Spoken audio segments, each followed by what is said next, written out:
ఈరోజు పాతేలపూర్లో జరిగిన విషయం చాలా అన్ఫార్చునేట్ ఉంది. Administration does not support any such incidents, any such behaviour.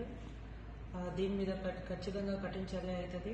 Already మన సూచన ప్రకారం ఏఎస్ఐ రామచంద్రకి సస్పెన్షన్ చేయడం జరిగింది. ఫర్దర్గా కూడా దీని మీద ఎంక్వైరీ కమిటీ ఏర్పాటు చేయడం జరిగింది. అలాంటి బిహేవియర్ ఎవరైనా అధికారి చేస్తేనే మనం అస్సలు ఒప్పుకోము. అండ్ అడ్మినిస్ట్రేషన్ పూర్తిగా కమిటెడ్ ఉన్నాయి.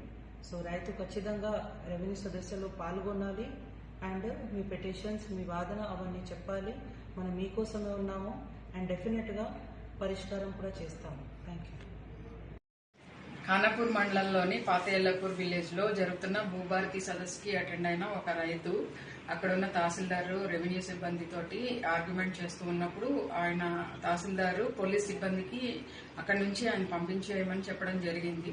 పంపిస్తున్న క్రమంలో ఏఎస్ఐ రామచందర్ అతన్ని చాలా దురుసుగా నెట్టివేయడం జరిగింది. ఇట్లాంటి చర్యల్ని పోలీసులు కూడా ఎవరు హర్షించరు.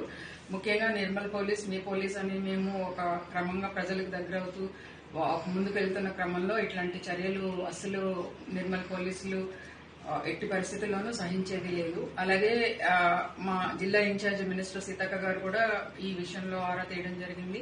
మా ఉన్నతాధికారులు కూడా క్రమశిక్షణ చర్యలు తీసుకోమని చెప్పడంతో మేము ఈ ఘటన మీద రిపోర్ట్ తయారు చేసి దీని మీద ఎంక్వైరీ చేసి బాసర రేంజ్ డిఐజీ గారికి ఇది క్రమశిక్షణ చర్యల కోసం సిఫారసు చేయడం జరిగింది.